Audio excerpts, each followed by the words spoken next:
കാരണം യഥാർത്ഥ മുസ്ലിമിന്റെ ലക്ഷ്യം ലോകത്ത് സമാധാനം നിലനിർത്താൻ എന്തൊക്കെ ചെയ്യാൻ പറ്റുമോ അതൊക്കെ ചെയ്യണം എന്നാണ്. അല്ലാതെ ലോകത്ത് യുദ്ധം നിരന്തരം നടന്നുകൊണ്ടിരിക്കണം എങ്കിലേ തങ്ങളുടെ വില കൂടിയ ആയുധങ്ങൾ വിൽക്കാനുള്ള മാർക്കറ്റുകൾ ലോകത്ത് ഉണ്ടാവുകയുള്ളൂ എന്ന് ചിന്തിക്കുകയല്ല ഒരു സമാധാനകാംക്ഷിയായ ആള് ചെയ്യേണ്ടത്. നിങ്ങൾ ആലോചിച്ചു നോക്കൂ, നമുക്ക് ഓരോരുത്തർക്കും ആലോചിച്ചാൽ മനസ്സിലാവൂലേ, ഉക്രൈൻ എന്ന് പറയുന്ന നാടിനെതിരെ റഷ്യ ആക്രമണം നടത്തി. നമ്മൾ പത്രങ്ങളിലും TV ചാനലുകളിലുമൊക്കെ വരുന്ന വാർത്തകൾ നിരീക്ഷിക്കുകയാണെങ്കിൽ അമേരിക്കയും യൂറോപ്പും ഒക്കെ റഷ്യയുടെ അക്രമത്തിന് എതിരാണ് എന്ന് നമ്മളൊക്കെ മനസ്സിലാക്കും. എന്നാൽ എന്തുകൊണ്ട് ആ യുദ്ധം നിർത്താൻ വേണ്ടി തങ്ങൾ ഒറ്റക്കെട്ടായിട്ട് റഷ്യക്കെതിരെ നിൽക്കും എന്ന് തീരുമാനിക്കാൻ അവർ തയ്യാറാകാത്തത് എന്തുകൊണ്ടാണ്? സാധിക്കാത്തത് കൊണ്ടാണ് എന്ന് നിങ്ങൾ ആരെങ്കിലും കരുതുന്നുണ്ടോ? ഐക്യരാഷ്ട്രസഭയിൽ പോലും ഇന്ന് മുസ്ലിം രാജ്യങ്ങൾക്കെതിരായിട്ട് അല്ലെങ്കിൽ ഒറ്റക്കെട്ടായ ഒരു തീരുമാനം അസാധ്യമായ അവസ്ഥയാണുള്ളത്. ഐക്യരാഷ്ട്രസഭയിൽ മുസ്ലിം രാജ്യങ്ങൾക്കെതിരാണ് എങ്കിൽ ചില തീരുമാനങ്ങളൊക്കെ ഒറ്റക്കെട്ടായി തന്നെ വരും. ഏറ്റവും ചുരുങ്ങിയത് വീറ്റോ പവറുള്ള 5 രാജ്യങ്ങൾ തന്നെയെങ്കിലും ആ വിഷയത്തിൽ ഒറ്റക്കെട്ടാകും എന്നതിന്റെ തെളിവല്ലേ ഇറാഖിൽ നടന്ന യുദ്ധത്തിന് അവരൊക്കെ വളരെ ശക്തമായി തന്നെ പിന്തുണച്ചു. യുദ്ധം കഴിഞ്ഞ് സദ്ദാം കൊല്ലപ്പെട്ടു, ഇറാഖ് എന്നേക്കുമായി തകർന്നു കഴിഞ്ഞപ്പോൾ ആ മാസ് വെപ്പൺസ് ഓഫ് ഡിസ്ട്രക്ഷൻ, സംഹാര താണ്ഡവമാടാനുള്ള ആയുധം സദ്ദാം കൈക്കലാക്കി എന്നുള്ള വാദം ഞങ്ങളുടെ ഇന്റലിജൻസിന്റെ പിഴവായിരുന്നു എന്ന് ടോണി ബ്ലെയർ മാത്രമല്ല അമേരിക്കയിലെ ജെയിംസ് ബേക്കർ അടക്കമുള്ള ആളുകൾ തുറന്നു പറയാൻ അവർ തയ്യാറായത് അതുകൊണ്ടല്ലേ? കാരണം അവർക്ക് യുദ്ധം തുടങ്ങുമ്പോൾ തന്നെ അറിയാം ഞങ്ങൾ ഈ പറയുന്ന കാരണം ഒരിക്കലും യഥാർത്ഥമല്ല, പക്ഷേ ഒരു യുദ്ധം ഉണ്ടാകണം. റഷ്യക്കെതിരെ എന്തേ ഇവരൊന്നായിട്ട് അത്തരം ഒരു തീരുമാനം എടുക്കാഞ്ഞത്?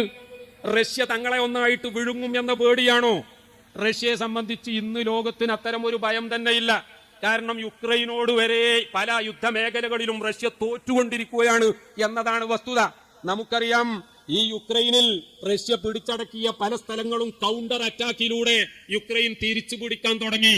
അവിടെ റഷ്യൻ പട്ടാളം തങ്ങളുടെ മാരകമായ ആയുധങ്ങളൊക്കെ ഉപേക്ഷിച്ച് അവിടെ നിന്ന് പോകാൻ നിർബന്ധിതരാകുന്ന ഒരവസ്ഥയാണ്. അമേരിക്കയും യൂറോപ്യൻ യൂണിയനും ഒക്കെ ശക്തമായി യുക്രൈന്റെ കൂടെ നിലനിന്നിരുന്നു എങ്കിൽ കൊറിയകൾ തമ്മിലുള്ള യുദ്ധം ദിവസങ്ങൾക്കുള്ളിൽ അവസാനിപ്പിക്കാൻ അന്താരാഷ്ട്ര സമൂഹത്തിന് സാധിച്ചു എന്നും എന്നേക്കുമായി നോർത്ത് കൊറിയയെ ഒറ്റപ്പെടുത്താൻ സാധിച്ചു എന്നുമാണ് വസ്തുത എങ്കിൽ ഇപ്പോൾ ഇച്ഛാശക്തി ഉണ്ടായിരുന്നു എങ്കിൽ അവരോടതിന് സാധിക്കുമായിരുന്നു. പക്ഷേ യൂറോപ്പ് ആഗ്രഹിക്കുന്നത്, അമേരിക്ക ആഗ്രഹിക്കുന്നത്, വൻ ശക്തികളൊക്കെ ആഗ്രഹിക്കുന്നത് ഇവിടെ യുദ്ധമില്ലാത്ത സർവ്വ സമാധാനത്തിലുള്ള ഒരു അവസ്ഥ ഉണ്ടാകണം എന്നല്ല പ്രിയപ്പെട്ടവരെ. നിങ്ങൾ ആലോചിച്ചു നോക്കൂ, ഇറാനെതിരെയാണ് അമേരിക്ക, യൂറോപ്പ്, ഇസ്രായേൽ എന്നൊക്കെ നമ്മൾ പറയുന്നു. അമേരിക്കയുടെ ബെന്യാമിൻ നെതന്യാഹു 7ാമത്തെ വട്ടം അദ്ദേഹം പ്രധാനമന്ത്രി വീണ്ടും വീണ്ടും പല പരീക്ഷണങ്ങളും നടത്തി. മറ്റാർക്കും അവിടെ ഭരിക്കാൻ പറ്റാത്ത അവസ്ഥയാണ്. ഏറ്റവും വലിയ തീവ്ര വലതുപക്ഷ പാർട്ടിയുടെ സപ്പോർട്ടോടുകൂടി ഇന്നും അവിടെ പ്രധാനമന്ത്രിയാകുന്നത് നെതന്യാഹുവാണ്. അദ്ദേഹം ഓരോ പത്രസമ്മേളനത്തിലും ഇറാനെ ഭസ്മമാക്കി കളയുമെന്ന് പറയുന്നുണ്ടെങ്കിലും അമേരിക്കയുടെ കൈവശമുള്ളതിനേക്കാൾ മാരകമായ ആറ്റം ബോംബ് ഈ ഇസ്രായേലിന്റെ കൈവശമുണ്ട് എന്നത് ലോകത്താകെ പരസ്യമായ രഹസ്യമാണ്. പക്ഷേ ഒരു യുദ്ധത്തിലൂടെ ഇറാനെ നശിപ്പിച്ചു കഴിഞ്ഞാൽ ഇറാന്റെ പേര് പറഞ്ഞ് മറ്റ് അറബ് രാജ്യങ്ങളെ പേടിപ്പിച്ചു നിർത്താൻ പിന്നീട് അവസരമുണ്ടാവുകയില്ല. അങ്ങനെയാകുമ്പോൾ ബില്യൺ കണക്കിന് ഡോളറുകളുടെ ആയുധ കച്ചവടം അറബികളുമായി നടത്താൻ കഴിയില്ല. ആയുധപ്പുരകളും ഫാക്ടറികളും പൂട്ടേണ്ടി വരും എന്നുള്ള ഭയം അമേരിക്കയെ, യൂറോപ്പിനെ, ഇസ്രായേലിനെ എല്ലാം പിടികൂടിയിരിക്കുകയാണ്. ഞാൻ ഇതൊക്കെ രാഷ്ട്രീയമായ ഇടപെടലുകൾ നടത്തുകയല്ല, മറിച്ച് നിങ്ങൾ ചിന്തിക്കാൻ വേണ്ടി ചില ഉദാഹരണങ്ങൾ പറഞ്ഞു എന്ന് മാത്രം. ലോകത്ത് സമാധാനം മാത്രം ഉണ്ടാകണം എന്ന ആഗ്രഹം പ്രിയപ്പെട്ടവരെ ലോകരാഷ്ട്രങ്ങൾക്കൊന്നും തന്നെ ഇല്ല എന്ന വസ്തുത നമ്മൾ മനസ്സിലാക്കണം. സമാധാനത്തിന് ആഗ്രഹമില്ലാത്തവർ ഒറ്റക്കെട്ടായി സമാധാനത്തിന് വേണ്ടി മാത്രം ഈ ലോകത്തേക്ക് നിയോഗിക്കപ്പെട്ട മുഹമ്മദുർ റസൂലുള്ളാഹി സ്വല്ലല്ലാഹു അലൈഹി വസല്ലമ തങ്ങളെ ഭീകരവാദത്തിന്റെ ആശാനായി ചിത്രീകരിക്കുമ്പോൾ, ആ മതത്തെ തീവ്രവാദത്തിന്റെ പ്രസ്ഥാനമായി മുദ്രകുത്തുമ്പോൾ, അതിന്റെ അനുയായികളെ മുഴുവൻ തീവ്രവാദികളാണ് എന്ന് ബ്രാൻഡ് ചെയ്യുമ്പോൾ, പ്രിയപ്പെട്ടവരെ നമ്മൾ ആലോചിക്കേണ്ടത് ഇത്തരം ആരോപണങ്ങൾ ലോകാവസാനം വരെ ഇല്ലാതെയാക്കാൻ മറ്റ് പ്രചരണങ്ങളിലൂടെയൊന്നും സാധ്യമല്ല. അതിനുള്ള ഏക മാർഗം നമ്മൾ ശരിയായ പ്രവാചക സ്നേഹികളായി മാറുകയും ശരിയായ മുസ്ലിങ്ങളായി മാറുകയും ചെയ്യുക എന്നൊരൊറ്റ കാര്യമാണ്. പ്രിയപ്പെട്ടവരെ, പരിശുദ്ധ ഖുർആൻ ലോകത്തോട് ഉദ്ഘോഷിക്കുന്ന ഒരുപാട് നന്മകളുണ്ട്. ഞാൻ കൂടുതലായിട്ടൊന്നും പറയുന്നില്ല. ഒരു ഉദാഹരണം നോക്കൂ നിങ്ങൾ. വലാ തസ്തവിൽ ഹസനതു വലസ്സയ്യിഅ. എത്രമാത്രം കൃത്യമായ ഒരു ആഹ്വാനമാണ്. നന്മയും തിന്മയും അത് രണ്ടും ഒരിക്കലും ഈക്വൽ അല്ല, അതൊരിക്കലും ബലാബലമല്ല, അവ രണ്ടും സമമാവുകയേ ഇല്ല. ഇത് ലോകത്തോട് പറഞ്ഞ് അടുത്ത വരിയിൽ പരിശുദ്ധ ഖുർആൻ വീണ്ടും ഉത്ബോധിപ്പിക്കുകയാണ്. ഇത് ഫഅബില്ലതീ ഹിയ അഹ്സൻ. നീ എപ്പോഴും തിന്മയെ നേരിടേണ്ടത് നന്മ കൊണ്ട് മാത്രമാണ്. തിന്മയെ നേരിടാൻ തിന്മ തന്നെ നമുക്ക് സ്വീകരിക്കാം എന്ന് ചിന്തിക്കുന്നവർക്ക് ഒരിക്കലും വിജയിക്കാൻ കഴിയുകയില്ല എന്ന് വളരെ കൃത്യമായി പരിശുദ്ധ ഖുർആൻ നമ്മോട് ഉണർത്തുകയാണ് പ്രിയപ്പെട്ടവരെ. അത് പറഞ്ഞതിന് ശേഷം വീണ്ടും ഖുർആൻ ഒന്നുകൂടി പറയുകയാണ്, വലാ യുലഖാഹാ ഇല്ലല്ലദീന സബറൂ വമാ യുലഖാഹാ ഇല്ലാ ദൂ ഹദ്ദിൻ അദീം. പക്ഷേ നന്മയെ തിന്മ കൊണ്ട് നേരിടാൻ, പ്രകോപനങ്ങളെ സംയമനം കൊണ്ട് നേരിടാൻ, ഈ സംയമനം എന്ന് പറയുന്നത് ആർക്കേ ഉണ്ടാവുകയുള്ളൂ? ഇതെല്ലാവർക്കും ഒരിക്കലും സാധ്യമല്ല. ലോകത്ത് ഇന്നും നമ്മൾ കാണുന്നത് പ്രകോപനത്തെ പ്രകോപനം കൊണ്ട്, ഞാൻ ഒന്നുകൂടി മാറ്റി പറയാം, പ്രകോപനത്തെ ലാർജർ പ്രൊവോക്കേഷൻ കൊണ്ട്, പ്രൊവോക്കേഷനെ ലാർജർ പ്രൊവോക്കേഷൻ കൊണ്ട് നേരിടുക എന്ന പോളിസിയല്ലേ ഇന്നത്തെ ആധുനിക ഇന്ത്യയുടെ ഇന്നത്തെ തീരുമാനം, കാനഡയുടെ ഇന്നത്തെ തീരുമാനം. അതെടുത്ത് പരിശോധിച്ചാൽ നമുക്ക് കാണാൻ കഴിയുന്നത്, നിജാർ എന്ന് പറയുന്ന സിഖ് വംശജൻ കാനഡയിൽ കൊല്ലപ്പെട്ടു എന്നതിൽ തർക്കമില്ല. പക്ഷേ നിജാറിനെ കൊന്നതാരാണ്? ഇന്ത്യയുടെ ഏജന്റുമാരാണ് എന്ന് Canadian prime minister Trudeau Canadian പാർലമെന്റിൽ അവിടത്തെ ജനപ്രതിനിധി സഭയിൽ വളരെ കൃത്യമായി വ്യക്തമായ ഭാഷയിൽ ആരോപിക്കുകയുണ്ടായി. എന്താണ് തെളിവ്? ആവശ്യമായ മുഴുവൻ തെളിവും ഉണ്ട് എന്ന് അദ്ദേഹം പറഞ്ഞുവെങ്കിലും പാർലമെന്റിന്റെ മേശപ്പുറത്ത് പോലും ആ തെളിവുകൾ അദ്ദേഹം സമർപ്പിച്ചിട്ടില്ല എന്നാണ് ഈ നിമിഷം വരെ അന്താരാഷ്ട്ര വാർത്ത നിരീക്ഷിച്ച എനിക്ക് മനസ്സിലാക്കാൻ പറ്റിയത്. ഇന്ത്യയും പറയുകയുണ്ടായി, ഇതിന് വേണ്ട തെളിവുകളുടെ ഒരു തരി പോലും ഞങ്ങൾക്ക് കാനഡ നൽകിയിട്ടില്ല. പാർലമെന്റിന്റെ മുന്നിൽ അത്തരമൊരു പ്രസ്താവന നടത്താൻ ജസ്റ്റിൻ ട്രൂഡോയെ പ്രേരിപ്പിച്ചത് എന്താണ്? അദ്ദേഹത്തിന്റെ ഗവൺമെന്റിനെ താങ്ങി നിർത്താൻ ഈ സിഖ് തീവ്രവാദികളുടെ സപ്പോർട്ട് കിട്ടുന്ന ഒരു പാർട്ടി അവിടെയുണ്ട്, അവിടെ 2 MP-മാരുടെ സപ്പോർട്ടുണ്ട് എന്നത് മാത്രമാണോ? അതല്ല, G20 ന്യൂഡൽഹിയിൽ വന്നപ്പോൾ മറ്റ് രാഷ്ട്ര നേതാക്കൾക്ക് ലഭിച്ച അത്ര തന്നെ ഊഷ്മളമായ സ്വീകരണം നമ്മുടെ പ്രധാനമന്ത്രി നരേന്ദ്രമോദിജിയിൽ നിന്ന് ലഭിക്കാത്തത് കൊണ്ടാണോ? അദ്ദേഹം വന്ന വിമാനം കേടുവന്ന് മറ്റുള്ളവരൊക്കെ സമ്മേളനം കഴിഞ്ഞ് നേരെ വിമാനത്താവളത്തിലേക്ക് പോയി എങ്കിൽ 2 ദിവസം ഇന്ത്യയിൽ പിന്നെയും തങ്ങേണ്ടി വന്നതിനുള്ള ടെൻഷൻ കാരണമാണോ? ഇതൊക്കെ ഇനി ഗവേഷകന്മാർ പിന്നീട് വിലയിരുത്തി പറയേണ്ടതാണ്. പക്ഷെ ഞാൻ സൂചിപ്പിക്കുന്നത് അതൊന്നുമല്ല. നിജാറിന്റെ കൊലപാതകത്തിന്റെ പിന്നിൽ ഇന്ത്യൻ ഗവൺമെന്റ് ആണ് എന്ന് ആരോപിച്ചുകൊണ്ട് വളരെ കടുത്ത നടപടിയിലേക്ക് കനേഡിയൻ ഗവൺമെന്റ് തിരിയുകയാണ്. എന്ന് പറഞ്ഞാൽ നമ്മുടെ ഡിപ്ലോമാറ്റിക് മിഷനിലെ ഒരു അംഗത്തെ ഇതിന്റെ പിന്നിൽ പ്രവർത്തിച്ചു എന്ന് പറഞ്ഞുകൊണ്ട് പുറത്താക്കുകയാണ്. നമ്മുടെ പ്രധാനമന്ത്രിയെ പറ്റി എന്തൊക്കെ അഭിപ്രായ വ്യത്യാസമുണ്ടെങ്കിലും നമുക്ക് ചില കാര്യങ്ങൾ സമ്മതിക്കാതിരിക്കാൻ നിർവാഹമില്ല. G20 വലിയ വിജയമായിരുന്നു എന്നതിൽ തർക്കമില്ല. കാരണം ഞാൻ ഇപ്പോഴും ആലോചിക്കുകയാണ്, റഷ്യയുടെയും ചൈനയുടെയും പ്രസിഡന്റുമാർ നമ്മുടെ G20യിൽ ഇന്ത്യയിൽ വന്നില്ല എന്നത് ശരിയായിരിക്കാം. പക്ഷേ ആഫ്രിക്കൻ യൂണിയനെ G20യിലെ ഒരു മെമ്പറായി തെരഞ്ഞെടുക്കാനുള്ള തീരുമാനത്തിന് യാതൊരു എതിർപ്പുമില്ലാതെ ഐക്യകണ്ഠേന പാസാക്കാൻ ഈ സമ്മേളനത്തിന് കഴിഞ്ഞു.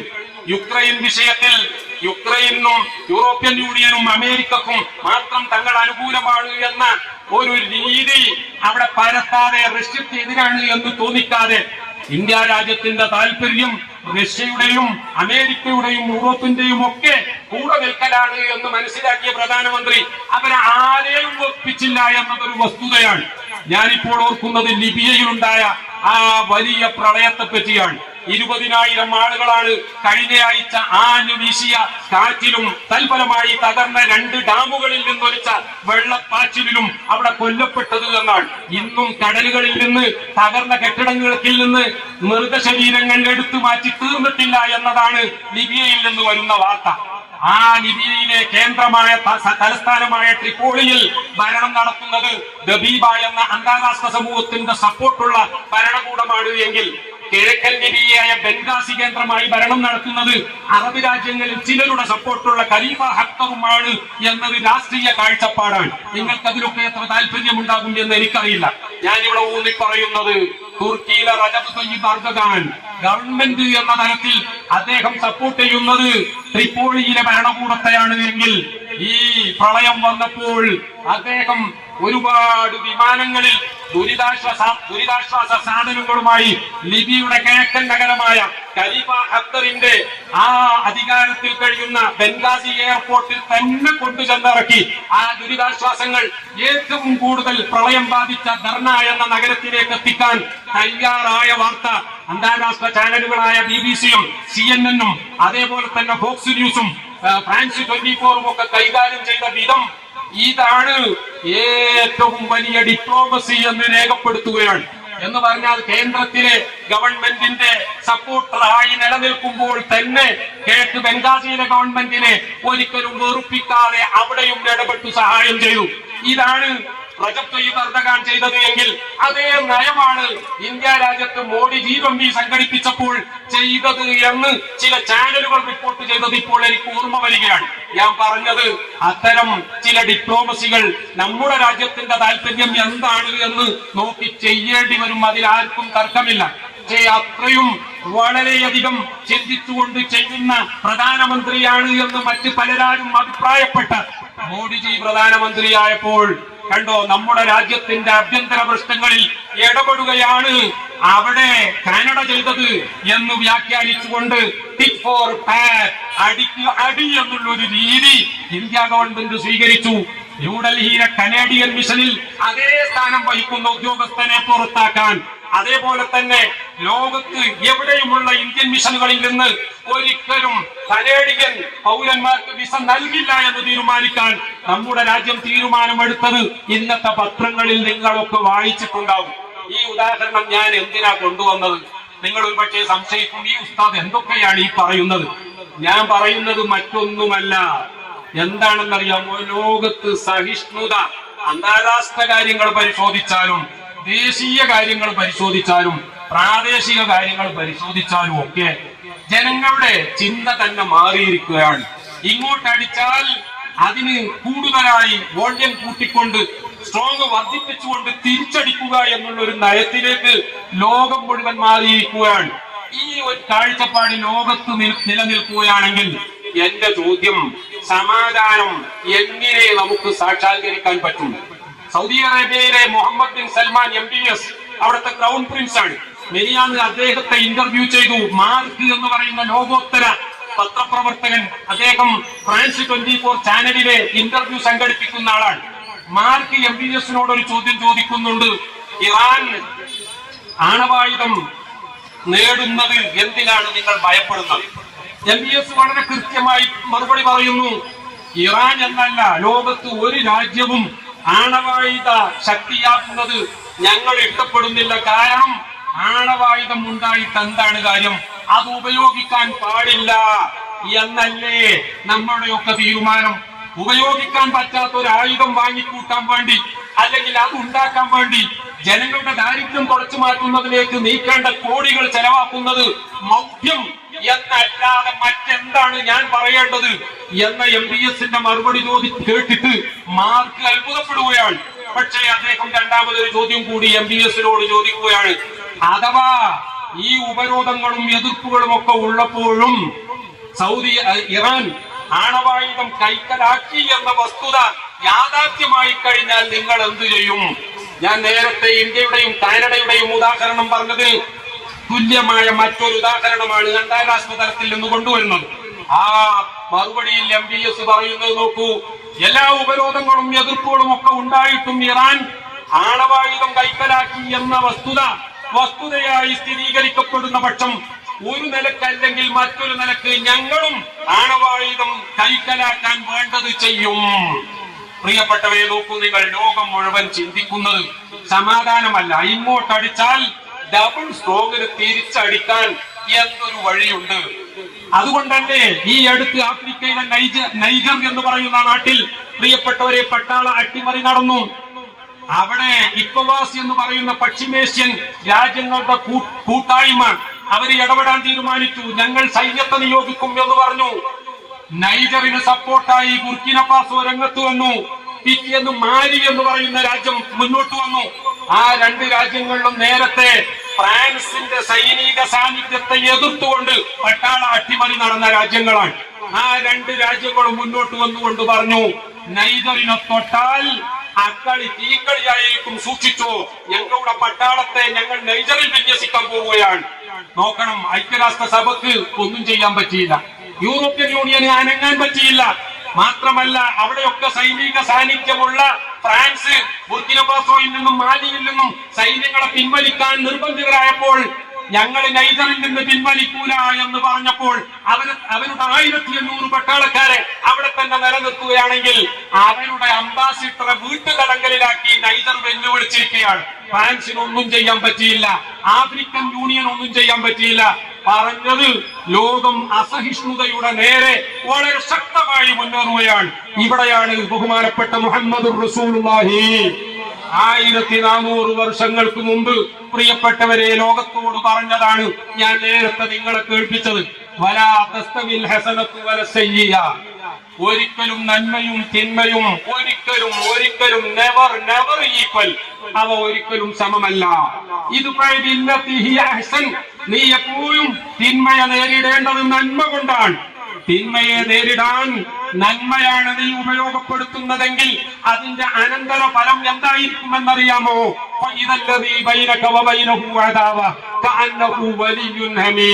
നിന്റെ ആജന്മ ശത്രു നിന്റെ ഉറ്റമിത്രമായി മാറുന്നത് കാണാൻ അധിക സമയം വേണ്ടി വരില്ല. പ്രിയപ്പെട്ടവരെ, റസൂലുള്ളാഹി സ്വല്ലല്ലാഹു അലൈഹി വസല്ലമ തങ്ങളെ കൊല്ലാൻ വേണ്ടി വിഷത്തിലൂട്ടിയ വാളുമായി പോകുന്ന ഒരു ചെറുപ്പക്കാരനെ നോക്കൂ. ആ ചെറുപ്പക്കാരന്റെ പേര് ഉമർ എന്നാണ്. അദ്ദേഹത്തിന്റെ കയ്യിലുള്ളത് മൂർച്ചയേറിയ കടുകമാണ്, വാളാണ്.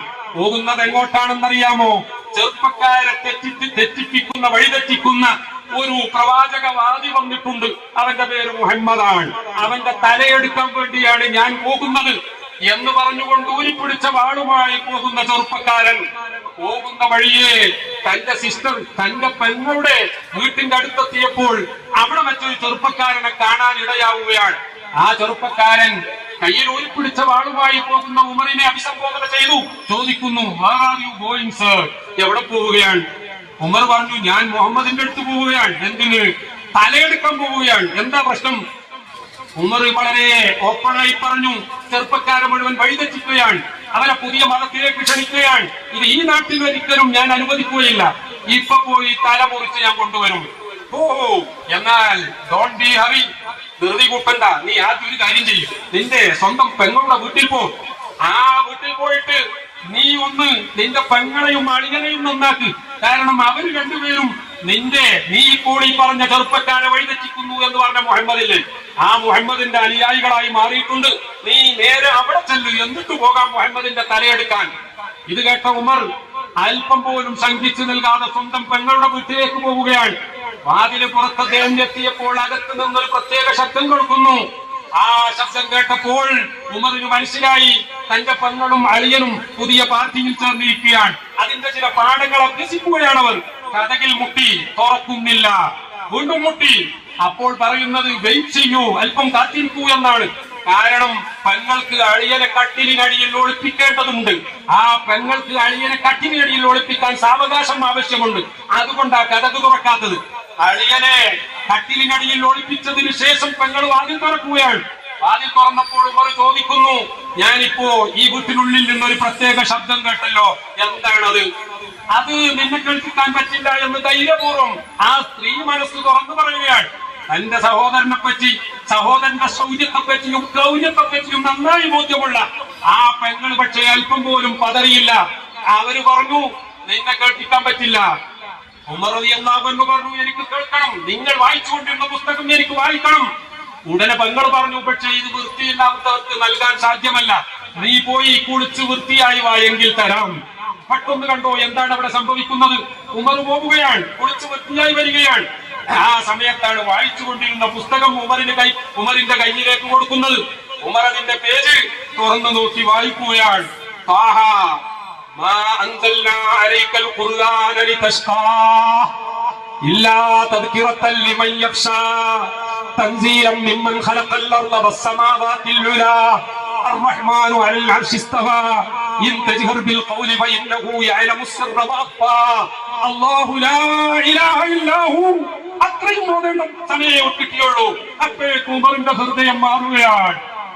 നബിയെ അള്ളാഹുവിന്റെ റസൂലിനെ വിളിച്ചുകൊണ്ട് ആ റസൂലിന്റെയും നമ്മുടെയൊക്കെ സൃഷ്ടാവായ അള്ളാഹു സമ്മതിക്കുകയാണ്. നോക്കണം, സൃഷ്ടിയെ വിളിച്ചുകൊണ്ട് സൃഷ്ടാവ് എത്ര സ്നേഹസമൃദ്ധമായ ഭാഷയിലാണ് സംസാരിക്കുന്നത്.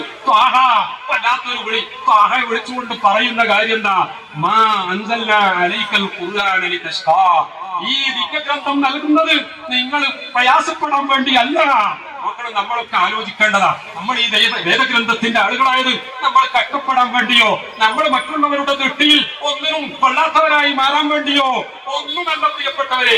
അല്ലെങ്കിൽ പണ്ട് കുമാരനാശാൻ പറഞ്ഞതുപോലെ നമ്മളെല്ലാവരും കേട്ടതല്ലേ, തൊട്ടുകൂടാത്തവർ, തീണ്ടിക്കൂടാത്തവർ, ദൃഷ്ടിയിൽപ്പെട്ടാലും ദോഷമുള്ളവർ, കെട്ടില്ലാത്തോ തമ്മിലുണ്ണാത്തോർ എന്നിങ്ങനെ ഒട്ടല്ലഹോ ജാതി കോമരങ്ങൾ. പ്രിയപ്പെട്ടവരെ, കുമാരനാശാൻ എഴുതിയത് എന്തിനാണ് എന്നതിനെ സംബന്ധിച്ച് തർക്കമുണ്ടെങ്കിലും അന്നത്തെ ജാതി വ്യവസ്ഥ അതായിരുന്നു എന്ന് കുമാരനാശാൻ പറഞ്ഞു എങ്കിൽ നമ്മുടെ മന്ത്രി മിനിയാന്ന് പറഞ്ഞത് അതേ ജാതി വ്യവസ്ഥ ഇന്ന് എന്റെ കേരളത്തിലുമുണ്ട് എന്ന് അദ്ദേഹം പറയുകയുണ്ടായി. മാത്രമല്ല, ഉദയനിധി സ്റ്റാലിൻ തമിഴ്നാട്ടിൽ അത്തരം ജാതി വ്യവസ്ഥയെ വളരെ ശക്തമായി ആക്ഷേപിച്ച് മുന്നോട്ട് വന്നത് ഞാൻ അതിലേക്കൊന്നും കടക്കുന്നില്ല. പ്രിയപ്പെട്ടവര്, സനാതന ധർമ്മം എന്താണെന്നോ സനാതന മൂല്യങ്ങൾ എന്താണെന്നോ അതിലേക്കൊന്നും ഞാൻ കടക്കുന്നില്ല.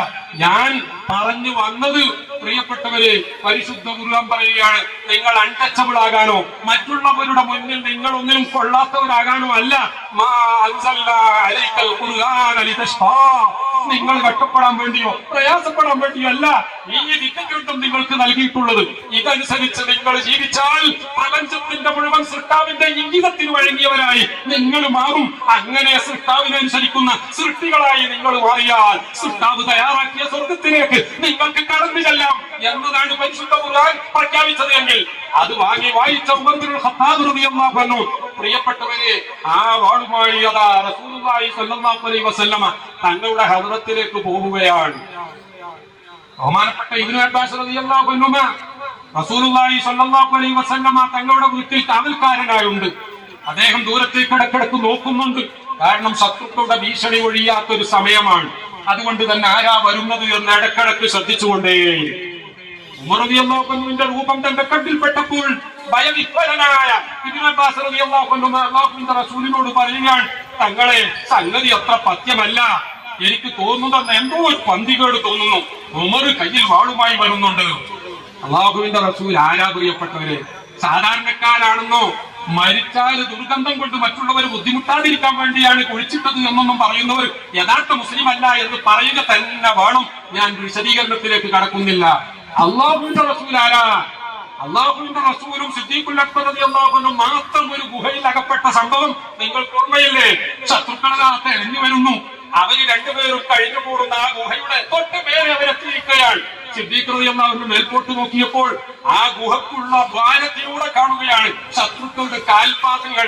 അവരെങ്ങാനും ഒന്ന് താഴോട്ട് നോക്കിയാൽ തീർച്ചയായിട്ടും ആ ഗുഹയിൽ ഒളിച്ചിരിക്കുന്നവരെ കാണും. അതോടുകൂടി ഈ പ്രസ്ഥാനം മുളയിലെ എന്നുള്ളപ്പെടും എന്ന് ബോധ്യമുള്ള സിദ്ദീഖുൽ അക്ബർ റളിയല്ലാഹു അൻഹു പറഞ്ഞു, തങ്ങളെ അവരെത്തിക്കഴിഞ്ഞു, എന്താ ചെയ്യ, രക്ഷപ്പെടുമോ? അല്ലാഹുവിന്റെ റസൂൽ ഒറ്റ ചോദ്യ ചോദിക്കുന്നത്, മാ വന്നുക ബിസിനൈനി വല്ലാഹു സാലിസുഹുമാ. നമ്മൾ രണ്ടുപേരാണെങ്കിലും നമ്മുടെ കൂടെ അല്ലാഹ് എന്ന ഒരു മൂന്നാമത്തെ ശക്തി ഉണ്ടെങ്കിൽ പിന്നെ നീ എന്തിനാ പേടിക്കുന്നത്? എന്തായിരുന്നു അല്ലാഹുവിന്റെ